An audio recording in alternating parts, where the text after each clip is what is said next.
one of the best-known people on the planet, a spiritual leader. Many problem is our own creation. We forget oneness of humanity. A Nobel Prize winner who's won the support of politicians the world over.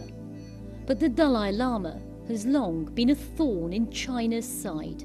Nobody say Dalai Lama of China. Everywhere say Dalai Lama of Tibet. After China sent troops into Tibet, he fled to India. Ever since, he's lived in the shadows of the Himalayas, close to the town of Dharamshala in Himachal Pradesh. As the Dalai Lama approaches his 84th birthday, has he given up all hope of returning home? And is China's influence overshadowing his own? Thank you very much for joining us here on BBC News. Everybody looks to you for guidance and answers. So what's the secret to a long life? You're about to turn 84. I had peace of mind. Peace of mind. That really makes differences. And also, you say, health.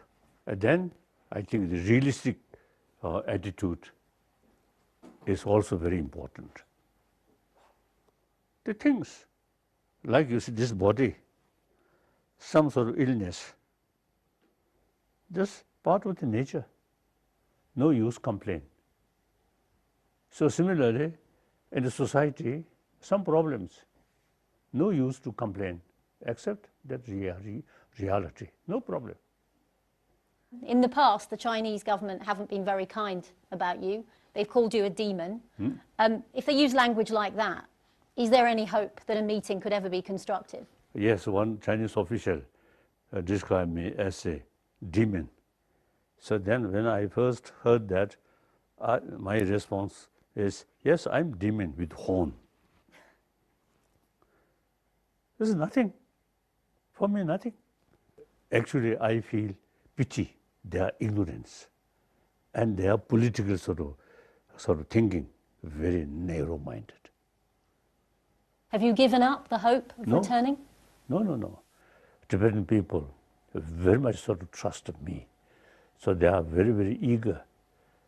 So how would that happen, Your Holiness? Now, China is changing.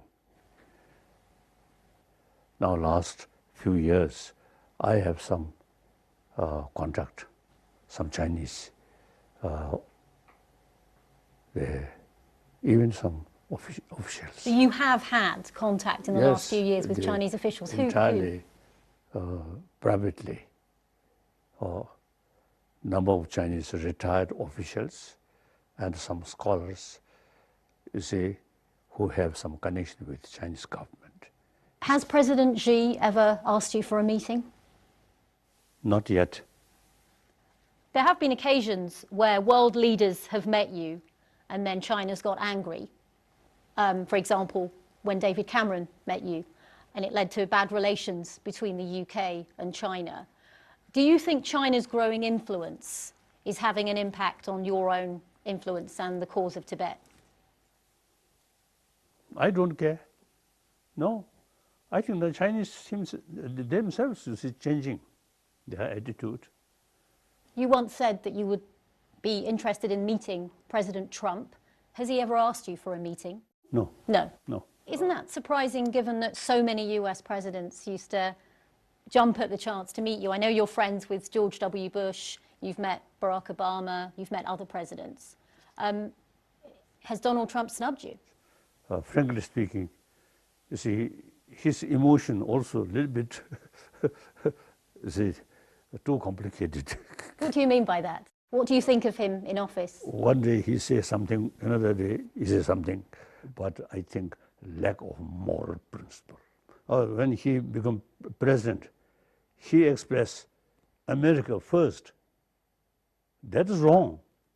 America, you see, should take the global responsibility. And then the climate condition, environment issue, very important. He withdrew from Paris Accord. I think that's wrong. America, industrialized nation, should think seriously about protection of environment. And then I think now the Mexican, when I saw picture some of these young children, very sad. So America, as a leading nation of free country, I think should carry some compassion, moral principle. I feel. And you don't think President Trump Seems to be lacking. One thing that is difficult to sort out at the moment, Your Holiness, is the situation with Brexit back in the UK. The two sides just cannot come to any agreement.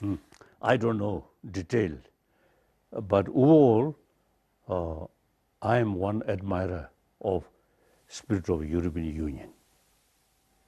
So you're anti-Brexit then? I feel after Second World War, is it the key sort of the state, France and Germany, First World War, arch enemy, Second World War, arch enemy. I feel because the European Union developed, so at least those member states last few decades peaceful. If European Union not developed, then last few decades, I think some fight within the member state. I'm outsider, but I feel better remain in the Union.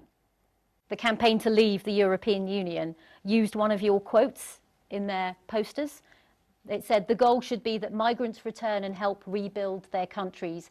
You have to be practical. It's impossible for everyone to come. And that was used in a poster by the Leave campaign. What did you make of that? When you see number of people from Africa go to Europe, at that time, you say, I express Europe for Europeans. The European country should take these refugees and give them education and training, and then aiming is return to their own land with certain skill. And then European countries also have the moral responsibility to rebuild their own country. European people, so better keep Europe for Europeans. But meantime, take these refugees and help maximum way. And the aim is to rebuild their own area, their own country. I feel that. Some people say in the spirit of immigration, saying something like Europe for Europeans isn't a welcoming statement to make in this current era, where there's so many, 70 million people displaced at the moment in the world. Now, refugee problem, really sad thing. Many people leave their own country, and most of these poor people now in Middle East, really very sad. And Yemen, and Syria, Afghanistan. I think we human beings, I think a lot of suffering, essentially our own creation. And if these people from Afghanistan or the Middle East want to stay in Europe, shouldn't they be allowed to? Limited number, okay. But whole Europe eventually become Muslim country, impossible. Or African country, also impossible. There's nothing wrong with that, is there? I mean, you're a refugee yourself. They themselves, I think, better to their own land, climatically. Much better. Europe too cold. My parents moved from India to the UK. That's now their home. That's okay too, isn't it? if Indians or anyone else wants to live in Europe? I think England, the small island, 90% become Indian. Then I don't know. Your Holiness, a lot of people blame politicians for these divisions. Do you? We can't blame the individual politicians. They also come from a society. Talks only material value and power, money. So these individuals come from that kind of society, and we can't blame. These individuals cannot change. Even the United Nations cannot change. So basic education system should think more seriously how to educate people more, more complete form, material value and human value. As one person totally committed promotion of religious harmony. So we must respect different religious tradition.